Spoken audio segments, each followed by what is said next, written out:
You can't do this, she shrieked, her voice cracking like thin ice over a deep, dark lake. I am the president of this homeowners association. I am the law here. I just stood there on my lawn, the invoice held loosely in my hand, and watched her face contort into a mask of pure, unadulterated rage. It was a fascinating sight, like watching a dam of arrogance finally burst under the pressure of consequence. The law, I replied, my voice as calm as the summer evening air around us, is precisely what we're about to discuss, Brenda. But let me back up. This story, like all good stories of suburban warfare, didn't start with a bang. It started with a whisper. A quiet, peaceful life that I had meticulously constructed for myself after the world had taken away the architect of my happiness. My name is Arthur Pendleton, and I am a structural engineer. I spend my days ensuring that bridges don't collapse and skyscrapers don't sway themselves into pieces. I deal in stress points, load-bearing capacities, and the immutable laws of physics. My world is one of numbers, blueprints, and concrete realities. It's a world I understand, a world I can control. After my wife, Sarah, passed away, control was something I desperately needed. The chaos of grief is not a structure you can analyze, it's a force of nature, an earthquake that leaves behind nothing but rubble.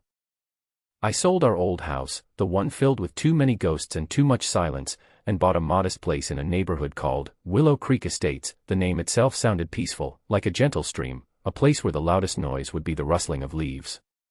It was a lie, of course. All such names are. The house was perfect for one. It had a small yard, a sturdy foundation, and most importantly, it had a small cluster of 3 mature apple trees in the backyard. They were Sarah's favorite. She had been a gardener, a woman who could coax life from the most stubborn soil. To me, those trees weren't just trees. They were a living monument, a final gift from her. Every spring their blossoms were a promise, and every fall their fruit was a memory. For the first year, I found a measure of that peace I was looking for. I kept to myself, maintained my property meticulously, and paid my HOA dues on time. I was the perfect, invisible neighbor. The kind of resident any community would want. I just wanted to be left alone to grieve and to heal, to find a new kind of normal in the quiet hum of the suburbs. Then, Brenda discovered me. Brenda Kravitz was the self-appointed queen of Willow Creek Estates. She was the president of the HOA, a title she wore like a monarch's crown, dispensing judgment and decrees from her beige throne of a house across the street. She was a woman in her 50s, with a helmet of lacquered blonde hair that defied both wind and reason, and eyes that held the cold, judgmental glint of a hawk spotting a field mouse. Our first interaction was innocuous enough. She saw me bringing in my garbage cans one evening and marched across the street, her sensible walking shoes making an aggressive slapping sound on the pavement. "Mr. Pendleton," she announced, not asked. "Your trash receptacles were not retrieved within the 3-hour post-collection window as stipulated in the community bylaws, Section 7, Subsection C." I blinked. I'd been home from work for maybe 30 minutes. "I just got home, Brenda. I was bringing them in right now." "The rules are the rules," she said, her smile not reaching her eyes. It was a smile that looked like it was created by pulling 2 strings at the corners of her mouth. Just a friendly reminder for next time. She turned and marched back to her castle, leaving me standing there feeling like a schoolboy who'd been caught chewing gum in class. It was absurd, but I let it go. Some people just get a little thrill from a little power. I could live with that. I had bigger things to worry about, bigger voids in my life to manage. But it was like a crack in a foundation. Small, seemingly insignificant, but the start of a catastrophic failure. Her friendly reminders became more frequent. My lawn was a 1/4 inch too high. A single dandelion was spotted near my mailbox. The paint on my trim was, in her expert opinion, a shade of white that was insufficiently neutral. Each time, I would calmly check the thick binder of HOA covenants and regulations she had so gleefully provided me when I moved in. And each time, I'd find she was either exaggerating a minor rule or inventing one wholesale. I would politely point this out, sometimes via a concise email with the relevant section of the bylaws attached. This, I learned, was a mistake. Correcting Brenda was like telling a hurricane it was blowing in the wrong direction. It only made it angrier. The focus of her tyrannical gaze soon fell upon the apple trees. I was in the backyard one Saturday morning, pruning a few dead branches, when her voice sliced through the peaceful air. "Those trees are a violation." I turned, sighing internally. She was standing at the edge of my property line, hands on her hips, her posture radiating righteous indignation. "Good morning, Brenda. What seems to be the problem?" "Those," she said, pointing a finger tipped with a blood-red nail at Sarah's trees. "They are fruit-bearing. The bylaws clearly state that all landscaping visible from common areas must be ornamental and non-fruit-bearing to prevent rodent infestations." I knew the bylaws better than she thought. I'd read the entire document cover to cover one sleepless night, the same way I'd read a structural engineering code. "That rule applies to front yards, Brenda. Section 12, subsection A. This is my backyard. It's enclosed by a fence. And these trees were here long before the HOA was even formed. They're grandfathered in." Her face tightened. The little smile vanished completely. "I am the president of the board. My interpretation of the bylaws is the one that matters." "That's not how contracts work," I said, trying to keep my tone even. "The words matter. Their meaning is plain." "We will see about that, Mr. Pendleton," she hissed, and spun on her heel, marching away. The first official violation notice arrived 2 days later. It was a crisp, professionally printed letter citing the non-existent rule she had quoted. The fine was $200. I wrote a polite, formal response, again quoting the actual bylaw and stating that the fine was invalid and would not be paid. I sent it via certified mail. This was the declaration of war. I didn't know it then, but I had moved from being a minor annoyance to her sworn enemy. The harassment escalated. She started taking pictures of my house from the street, documenting every perceived flaw. She would send emails to the entire neighborhood with community reminders that were thinly veiled attacks on me. A reminder to all residents that unkempt properties reflect poorly on all of us and can attract vermin. One read, sent the day after a single apple had fallen from a branch onto my lawn. I tried to ignore it. I really did. I tried to focus on my work, on the quiet routine of my life. But it was like a constant, buzzing static in the air. The peace I had moved here to find was being systematically dismantled, piece by piece, by this petty tyrant. She was turning my sanctuary into a battlefield. My neighbor to the left, a quiet retired fellow named Frank, stopped me one afternoon while I was getting the mail. Frank had lived in the neighborhood for 30 years and had the weary look of a man who had seen it all. "Be careful with her, Art," he said, his voice low. "She's a viper." Got the last fellow who stood up to her to move. Made his life a living hell. "What did he do?" I asked. "Painted his front door a color she called, aggressively teal," Frank said with a wry smile. "She's been president for 10 years. No one runs against her. They're too afraid." That conversation stuck with me. It confirmed what I already suspected. This wasn't about rules or property values.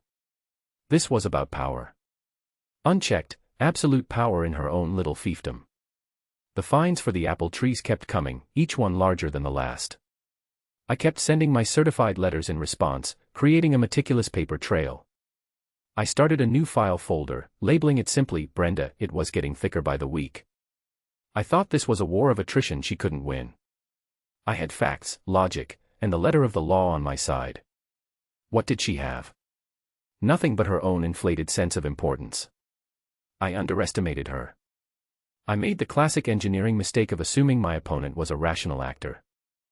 I assumed the structure of our conflict was sound, built on the solid foundation of the community's own rules. I failed to account for the destructive power of pure, irrational malice. The turning point came on a Tuesday. I had to go to a site inspection 2 hours away, a new bridge being built over the Callaway River. I was gone all day, from sunrise to well after sunset. I came home tired, my mind full of steel tensile strengths and concrete cure times. As I turned onto my street, something felt wrong. The familiar silhouette of my house against the twilight sky was different. It took me a moment to realize what it was. The shapes of the apple trees, the gentle, sprawling crowns that I saw every single day, were gone. I pulled into my driveway, my heart starting to pound a heavy, sick rhythm against my ribs. I got out of the car and walked, almost in a trance, toward my backyard. My gate was slightly ajar. And there it was. Devastation. They weren't just pruned. They weren't just trimmed. They were gone. Cut down to stumps no more than a foot high. The branches, heavy with the promise of autumn apples, were chopped into pieces and lay in a brutal, tangled mess all over my lawn. The air smelled of sawdust and butchered wood. It was a desecration. A violation so profound it left me breathless. She had murdered a memory. She had taken a chainsaw to the last living thing Sarah had touched and loved and left it in pieces for me to find. I sank to my knees on the grass, the dew soaking through my trousers. I touched one of the stumps. It was still fresh, the pale wood a raw wound against the darkening evening. All the patience I had cultivated, all the calm logic I had relied on, evaporated in that moment. It was replaced by something cold, hard, and terrifyingly clear. It was the same feeling I get just before a controlled demolition. The quiet, focused calm when you know that a massive, complex structure is about to be brought down to ruin, and you are the one holding the detonator. Brenda had pushed too far. She had mistaken my patience for weakness. She had mistaken my desire for peace as a sign of surrender. Now, I was going to teach her a lesson in structural integrity. I was going to find the load-bearing columns of her pathetic little empire, and I was going to blow them out, one by one, until the whole thing came crashing down on her head. The war of letters was over. The real war had just begun. My first call wasn't to the police. That would come later. My first call was to Frank. I needed a witness. He was over in minutes, his face a grim mask of shock and sympathy as he surveyed the damage. She did this, he whispered, shaking his head. I can't believe even she would go this far. I need you to take pictures, Frank, I said, my voice eerily calm. Everything. From every angle. Get the stumps, the branches, the tire tracks on the curb. While he worked his phone's camera, I walked the perimeter. Just as I suspected, there were fresh muddy tracks near the curb where a heavy truck with a wood chipper would have parked. And on the ground near my gate, I found it. A crumpled piece of paper. A work order. It was from a company called Kravitz Tree and Lawn Service. The client was listed as Willow Creek HOA, and the authorization signature at the bottom was a flamboyant, loopy scrawl that was unmistakably Brenda's. The instruction was simple and brutal: remove 3 apple trees at rear of property. Emergency hazard abatement. Hazard. My beautiful, healthy trees. A hazard. I carefully placed the work order in a plastic bag. It was the first pillar of my case. The name, Kravitz Tree and Lawn Service, was buzzing in my head like a trapped fly. It was too much of a coincidence. The next morning, I called the police. A weary-looking officer came, took my statement, looked at the stumps, and sighed. It's HOA business, sir. Technically, they authorized the work on what they consider community-managed property. It's my private property, officer, I stated flatly. And they destroyed over $10,000 worth of mature trees. That's felony destruction of property. He shrugged. You can file a report. But you'll probably have to take it up with the HOA or take them to civil court. It's a he said, she said situation. He was useless, but I got the report number. It was another piece of paper for my file. Another brick in the foundation of my plan. That day, I took a personal day off work. I didn't spend it grieving or raging. I spent it in my home office, at my computer, with 3 fresh legal pads and a set of sharpened pencils. It was time to do what I do best: research, analyze, and design a structure. This time, the structure was one of pure, unadulterated revenge. Project Downfall was officially underway. Phase 1 was information gathering. I started with Kravitz Tree and Lawn Service. A quick search of the state's business registry gave me what I needed. The sole proprietor was a man named Dennis Kravitz. A search on social media confirmed it in less than 5 minutes. Dennis was Brenda's brother. This wasn't just malice anymore. This was a racket. She was using HOA funds, my funds, Frank's funds, everyone's funds, to hire her brother's company for jobs that didn't need doing. My trees weren't a hazard, they were an invoice. Next, I dove into the HOA's public filings. I found their annual budgets, their meeting minutes, everything they were required to post. I spent hours cross-referencing every payment made to landscaping or maintenance services. The pattern was undeniable. For the past 5 years, since Dennis had started his company, Kravitz Tree and Lawn had received over 90% of the HOA's landscaping contracts. The fees were exorbitant, easily 30% higher than market rate. I was looking at embezzlement. Conspiracy to defraud. This was no longer a petty dispute about trees. This was a criminal enterprise hiding behind a facade of manicured lawns and beige houses. Phase 2 was surveillance. I was an engineer, not a spy, but the principles are similar. You need to understand the system, find its weaknesses, and apply pressure. I ordered 4 high-resolution, motion-activated, night vision cameras online. Small ones. Easy to conceal. I installed one overlooking my front yard, hidden in a birdhouse. Another was pointed at my ravaged backyard, tucked under the eave of my roof. The third I placed in my front window, giving me a perfect, clear view of Brenda's house, her comings and goings, who she met with, every little detail. The fourth was a spare, a wild card for later. Phase 3 was legal fortification. I consulted with a lawyer my firm keeps on retainer for contract disputes. I didn't tell him the whole story, just the property destruction part. He confirmed my initial assessment, felony destruction of property, trespassing, and a very strong case for a civil suit. He also gave me a crucial piece of advice. The key to winning against an HOA, he'd said, is to make them break their own rules in a way that is so blatant, so undeniable, that no one can defend it. You need to bait the trap, then let them walk into it. Bait the trap. I like that. The bait would be a new garden. A memorial garden for Sarah, right where the trees had been. But it wouldn't be just any garden. It would be a masterpiece of malicious compliance. I spent a week designing it. A small, elegant stone patio, surrounded by flower beds. In the center, a simple stone bench and a birdbath. Every single element was chosen from the HOA's list of pre-approved materials, colors, and plants. The stone was dove gray, an approved color. The flowers were non-fruit-bearing perennials from the official list. The design was submitted, with full engineering blueprints, to the HOA's Architectural Review Committee, a committee of 3 people, chaired by Brenda. I knew she would deny it. Her ego wouldn't allow her to approve anything I proposed. And that denial would be the first spring of the trap.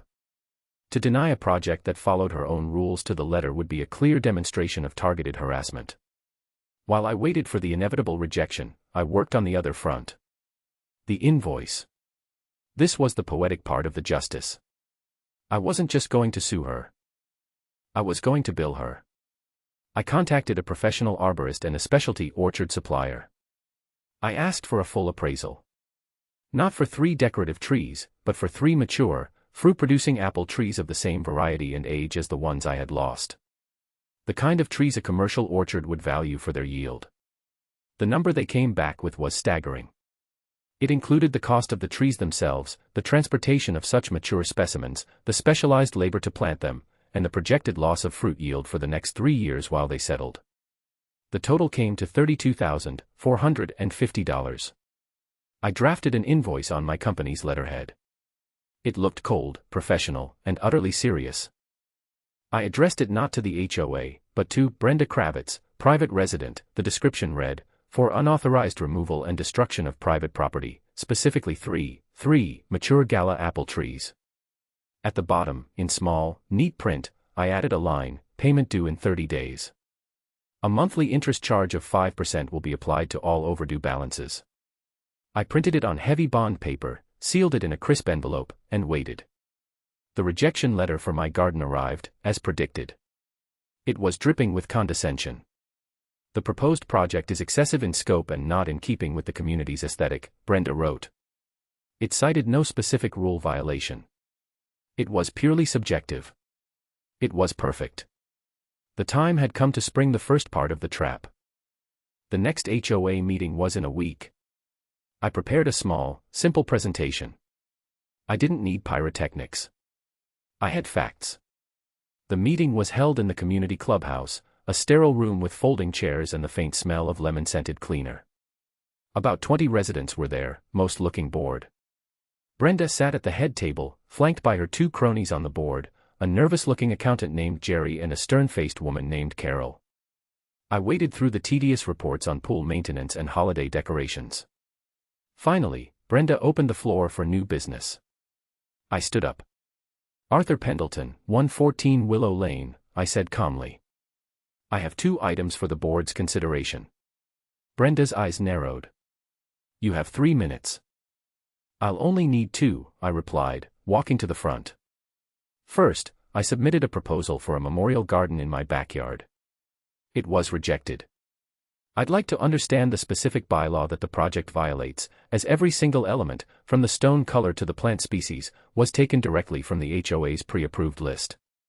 I placed a copy of my proposal and the rejection letter on the projector. The room was silent as people read. Brenda scoffed. The committee felt it was not in keeping with the neighborhood's character. "Whose character, Brenda?" I asked, my voice still even. "The bylaws are the contract that governs this community's character. My project adheres to that contract perfectly. Your rejection is arbitrary and capricious, and a clear case of targeted harassment against a member of this community. It is a breach of your fiduciary duty as board president." Murmurs rippled through the room. People were starting to sit up and pay attention. The word harassment hung in the air. "That is a baseless accusation," she snapped, her face flushing. "Is it?" I said, then moved to my second point. Which brings me to my trees. I put the photos Frank had taken up on the screen. The brutal stumps. The chopped-up branches. Gasps echoed in the small room. As you know, the HOA, under Brenda's sole authorization, hired a company to come onto my private property and destroy 3 of my trees. This was done without my consent, without a board vote, and under the false pretense of hazard abatement, 4 perfectly healthy trees. I then put up a copy of the work order, with the name, Kravitz Tree and Lawn Service, and Brenda's signature clearly visible. "It may interest the community to know," I continued, my voice like ice, "that Kravitz Tree and Lawn Service is owned and operated by Dennis Kravitz, Brenda's brother. It may also interest you to know that over the past 5 years, this HOA has paid over $200,000 to Brenda's brother's company, often for unnecessary work at inflated prices, authorized solely by Brenda." The room erupted. People were shouting questions. Jerry, the treasurer, looked like he was about to be sick. Brenda slammed her gavel on the table. "This is slander. This meeting is over." "I'm not finished," I said, my voice cutting through the noise. "This isn't just a matter for the HOA. This is a criminal matter. Destruction of private property, trespassing, and what appears to be a significant case of embezzlement of community funds." I looked directly at Brenda. Her face was white with fury. She was trembling. "You will regret this, Mr. Pendleton. You have no idea who you're dealing with." "Oh, I think I do," I said, gathering my papers. "And Brenda, you're late on a payment." I walked back to my seat, the chaos swirling around me. I had cracked the foundation. The whole rotten structure was starting to groan. But I knew this was far from over. A cornered animal is the most dangerous. And Brenda was well and truly cornered. Her retaliation, I knew, would be swift and vicious. I went home and checked the feed from my cameras. The show was just getting started. The fallout from the meeting was immediate and seismic. The neighborhood listserv, usually a sleepy place for lost cats and babysitter requests, exploded with accusations and questions. People were demanding a special meeting, a full audit of the HOA's finances. Brenda's iron grip was slipping. Her base of support, built on fear and apathy, was crumbling as people realized their money was being funneled into her family's pockets. Brenda's response was not to retreat or explain. It was to double down. She went on the offensive, but not against the community. She came directly for me. The first salvo was a formal cease and desist letter from a high-priced law firm, accusing me of slander, libel, and defamation. It demanded a public apology and a full retraction of my statements at the meeting. It was a classic bully tactic, designed to intimidate me with the threat of expensive litigation. I forwarded it to my company's lawyer, who laughed out loud on the phone. "Truth is an absolute defense against defamation, Art," he said. "She doesn't have a leg to stand on. This is just noise." I filed the letter in my Brenda folder. The noise, however, got louder. A few days later, a truck from the city's code enforcement department pulled up to my house. A man in a uniform clipboard came to my door. "Sir, we've received an anonymous complaint about an unpermitted structure on your property," he said, peering over my shoulder into my backyard. "What structure?" I asked. "The complaint mentions an illegal deck and possible foundation issues compromising the property's integrity." It was so transparently Brenda's doing. She was using my own profession against me. The accusation of foundation issues was a poison-tipped arrow aimed right at my professional credibility. I smiled. "Of course," I said, stepping aside. "Please, come in. Be my guest. I'll show you the original blueprints for the house and the permit for the deck, which was built 12 years ago by the previous owner. As a structural engineer myself, I can assure you the foundation is perfectly sound, but please, do your due diligence." I spent the next hour walking the inspector through my home. He checked the deck, crawled under the house with a flashlight, and reviewed the permits I had ready for him. He was professional and thorough, but he found absolutely nothing. "Everything seems to be in perfect order, Mr. Pendleton," he said as he was leaving. "Sorry to have wasted your time. We have to follow up on every complaint, you know." "I understand completely," I said. "Thank you for being so thorough." My camera in the birdhouse caught it all. Brenda, watching from her window, her silhouette visible behind the curtains, as the city truck drove away. I could almost feel her frustration radiating across the street. Strike one. Her next attack was more personal. More insidious. I received a call from my boss, the head of my engineering firm. His tone was serious. "Art, I have to ask you something. We received a letter concerning you. It's pretty nasty." My stomach clenched. "What does it say, Tom?" "It's an anonymous letter," he said, his voice laced with discomfort. "It accuses you of professional misconduct. It claims you're unstable, harassing your neighbors, and that your erratic behavior makes you a liability on major projects. It even mentions the city code inspection. This was a direct attack on my livelihood. She was trying to get me fired. She was trying to ruin the one part of my life that still had structure and meaning after Sarah's death." The cold, controlled anger I'd felt before now hardened into something akin to granite. "Tom," I said, my voice steady. "It's part of a campaign of harassment by the head of my HOA. It's a long story, but the woman is unhinged. She's retaliating because I exposed her for embezzling community funds. Every single claim in that letter is a fabrication. Thankfully, I had worked for Tom for 15 years. My reputation was built on a foundation of solid, reliable work." "I figured as much, Art," he said, and I could hear the relief in his voice. "You're the most stable guy I know. I just had to do my due diligence and ask. Don't worry, this letter is going straight into the shredder. But you watch your back. This woman sounds like a real piece of work." Strike two. But I knew she wouldn't stop. People like Brenda don't know how to stop. They only know how to escalate. I needed more than just the financial records. I needed something undeniable.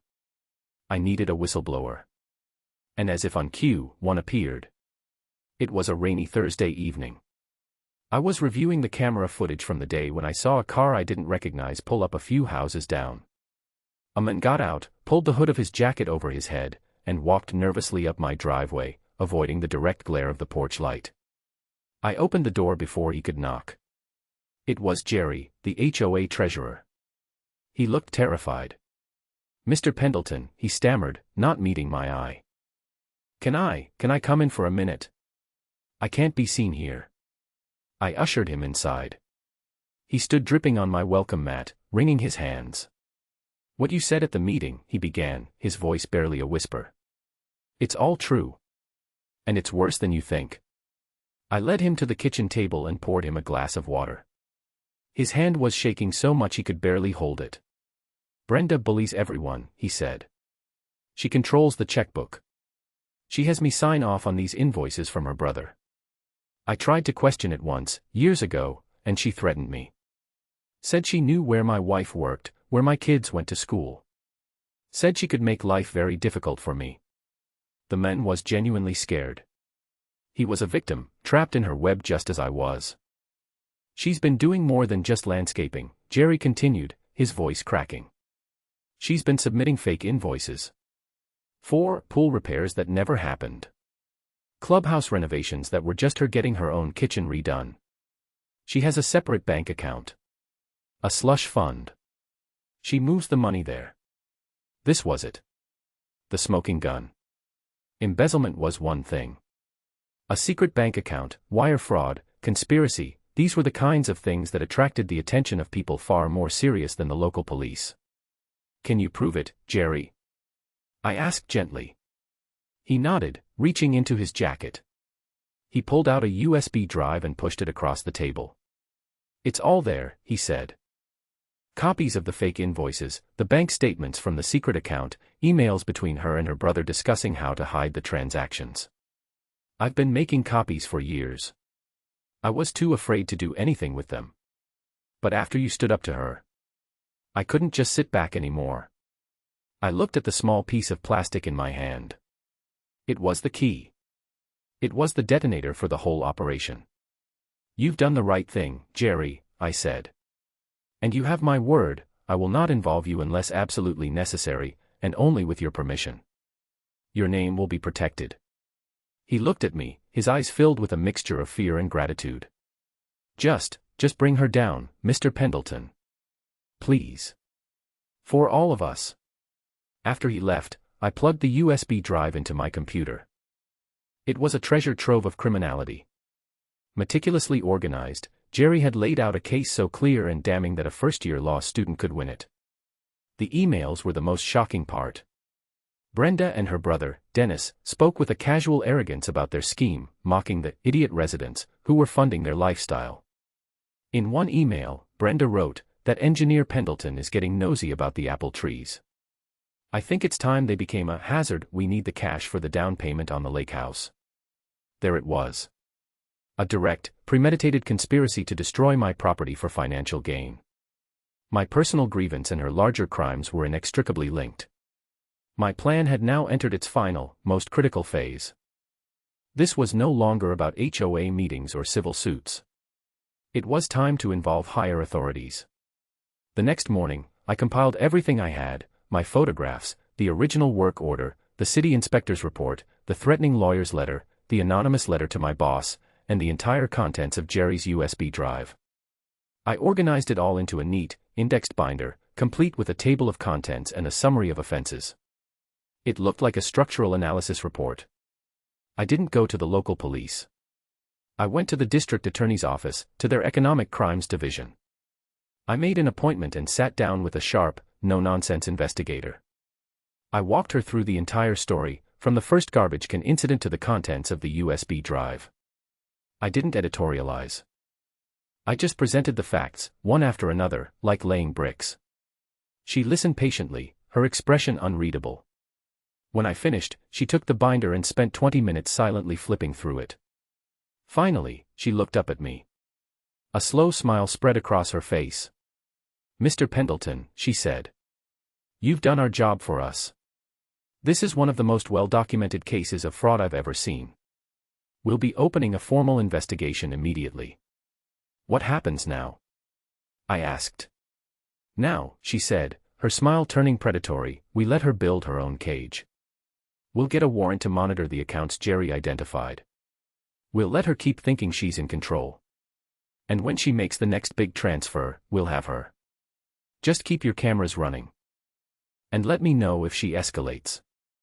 I walked out of that office into the bright sunshine feeling 10 feet tall. The machinery of real justice was now in motion. Brenda was no longer fighting a disgruntled homeowner. She was fighting the state. And the state always wins. I knew she would escalate. Her ego demanded it. She had tried to get me inspected and fired. She had failed. Now she would come for my home. My cameras were running. The trap was set. All I had to do was wait for the viper to strike. The waiting was the hardest part. For 2 weeks, an unnerving quiet settled over the neighborhood. Brenda was laying low, likely plotting her next move. The community was buzzing with tension, awaiting the results of the promised audit. I continued with my life, going to work, tending to my devastated backyard, but a part of my mind was always on the cameras, on the silent war I was waging. The escalation I was waiting for came in the dead of night. At 2:17 a.m. on a Wednesday, my phone buzzed with a motion alert from my backyard camera. I sat up in bed, my heart instantly racing. On the screen, I saw a shadowy figure creeping across my lawn. They were carrying a sprayer of some kind. I watched, my blood running cold, as the figure meticulously sprayed the entirety of my lawn, my flower beds, and the new memorial garden I had just begun to lay out. They were poisoning my yard. Destroying everything. It was a scorched earth tactic, born of pure spite. The figure turned to leave, and for a brief moment, the motion-activated security light from my neighbor's house cast them in a pool of light. It wasn't Brenda. It was her brother, Dennis. His face, twisted in a sneer, was perfectly clear for a full 3 seconds before he scurried back into the darkness. I saved the footage. I now had him on camera, trespassing and committing yet another act of property destruction. They were getting sloppy. Desperate. I sent the video file to the DEA investigator first thing in the morning with a simple message. She escalated. The response was swift. "Thank you, Mr. Pendleton. This is very helpful. We're getting close." But Brenda had one more card to play. And it was her nastiest one yet. The following Saturday, I was working on the stonework for my memorial garden. It was peaceful, meditative work. Frank came over to lend a hand. Suddenly, 2 police cars, sirens blaring, screeched to a halt in front of my house. 2 officers got out, their hands on their holstered weapons. "Arthur Pendleton," one of them shouted. "Step away from the house with your hands in the air." My blood turned to ice. Frank froze, a paving stone in his hand. Neighbors were coming out of their houses, drawn by the commotion. I could see Brenda standing on her porch, a smug, triumphant look on her face. This was her grand finale. Public humiliation. I did as they asked, raising my hands. "Officers, what is this about?" "We received a 911 call from a concerned neighbor," the officer said, approaching cautiously. "They reported a man matching your description brandishing a firearm and threatening to end it all." Swatting. She had swatted me. She had filed a false police report that could have gotten me killed. This was no longer just about money or trees. This was a direct threat to my life. "Officer," I said, my voice shaking with a mixture of fear and rage, "I am a structural engineer. I do not own a firearm. This is a false report. It was made by that woman right there." I nodded my head towards Brenda, who was now pretending to look shocked and concerned. "My neighbor across the street, Brenda Kravitz, the HOA president, has been harassing me for months. This is her latest attempt to intimidate me. I have security cameras covering my entire property. You can review the footage. You will see I have been laying patio stones with my friend all morning." The officers exchanged a look. My calm demeanor, the obvious absurdity of the situation, and the mention of cameras seemed to de-escalate things. One of them went to review my camera footage on the monitor I had set up in my garage. The other took my statement. Within 15 minutes, they knew they had been duped. The lead officer walked over to Brenda's porch. I couldn't hear what he said, but I could see her sputtering, her face turning a blotchy red. She was pointing at me, her voice rising in that familiar shriek. The officer listened for a moment, then held up a hand, cutting her off. He spoke into his radio. He then walked back over to me. "Mr. Pendleton, I am so sorry for this," he said, his face grim. "Filing a false police report, especially one of this nature, is a serious felony. We have a trace on the 911 call. It came from a burner phone, but the cell tower triangulation puts it right in this area." He looked over at Brenda, who had retreated inside her house and was now peering through the blinds. "We may not be able to prove it was her today, but this report is going straight to the district attorney's office. They already have an active investigation into her, don't they?" I just nodded. The police left. The neighbors slowly drifted back inside, whispering amongst themselves. The public humiliation she had planned for me had backfired spectacularly.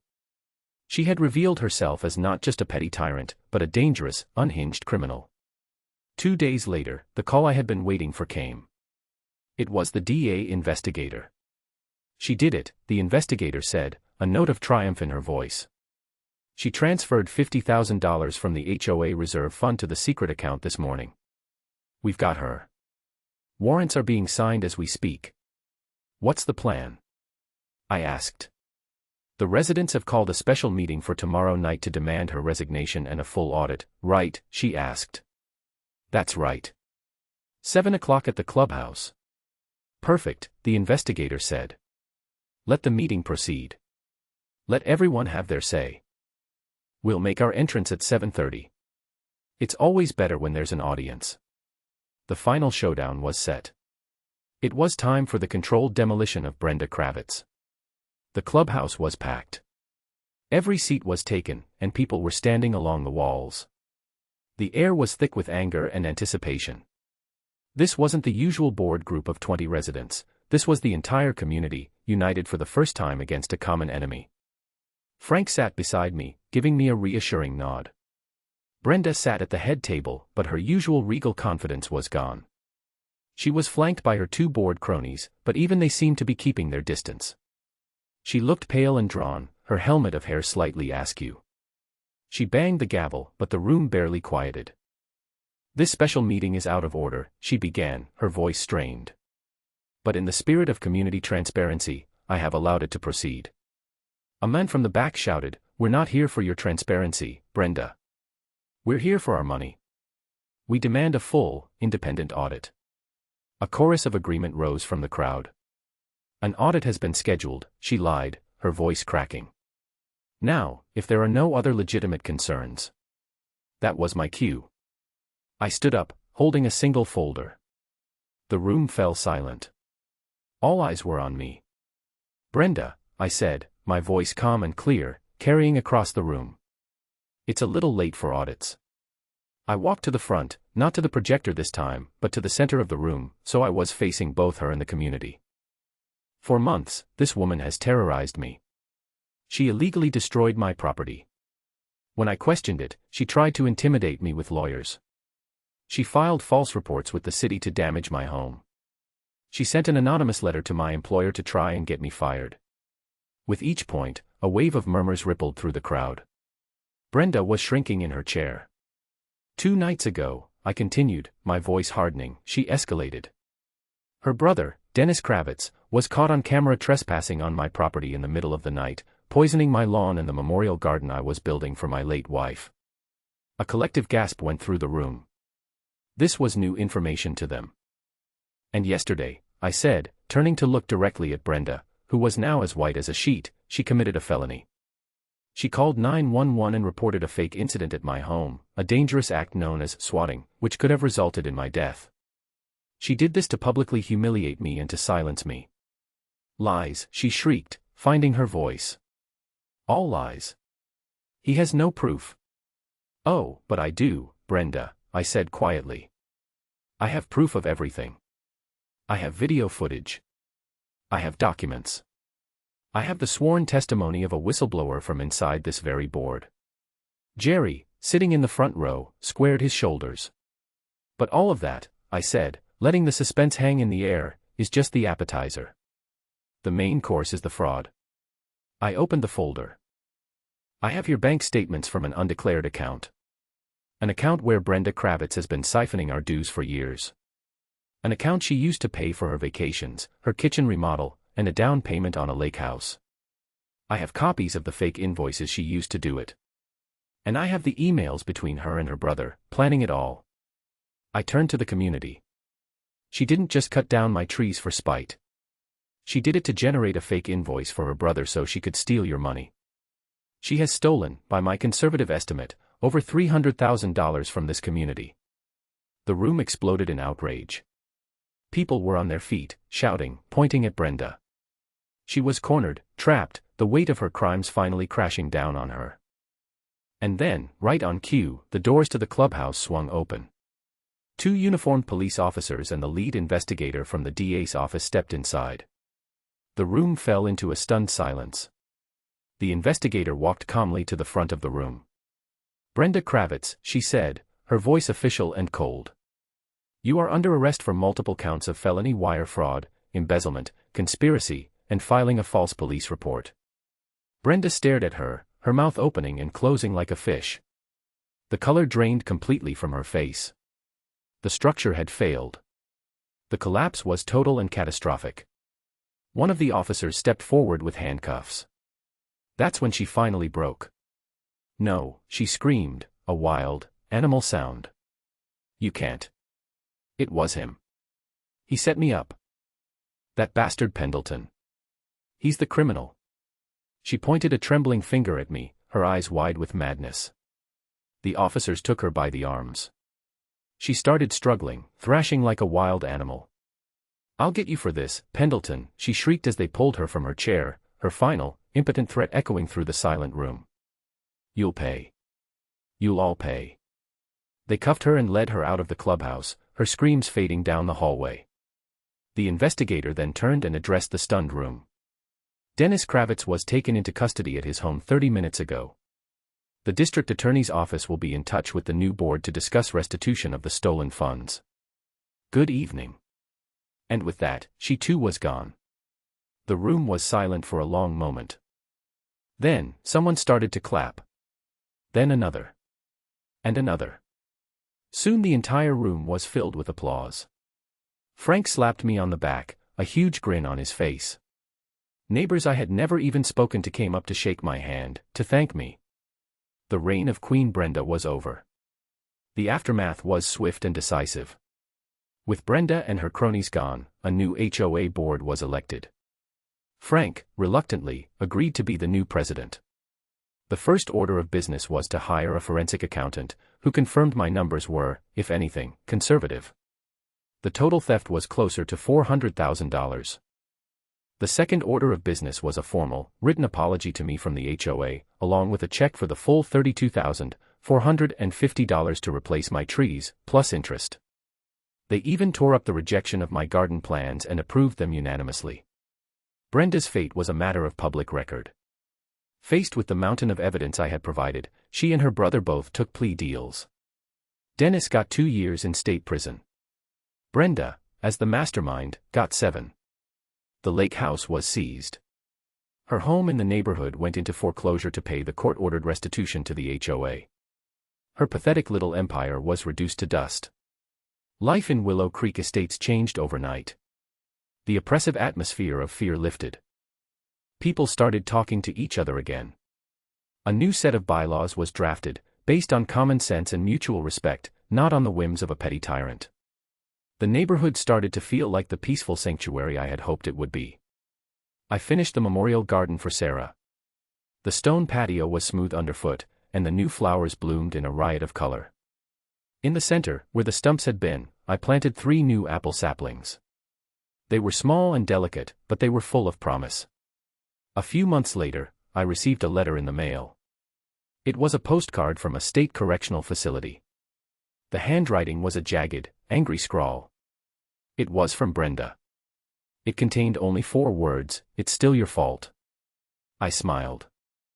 I took the postcard, walked out to my new garden, and buried it in the soil at the base of the largest apple sapling. Let her bitterness be fertilizer for something beautiful. I had never wanted a war. I had only wanted peace. But I learned a valuable lesson. Sometimes, the only way to get peace is to be willing to fight for it. People like Brenda, the bullies of the world, only understand one thing: overwhelming, structurally sound, and meticulously planned force. She thought she was a queen in her castle, but she had built her house on a foundation of lies and corruption. And as any good engineer knows, a structure with a faulty foundation is destined to collapse. I just helped it along.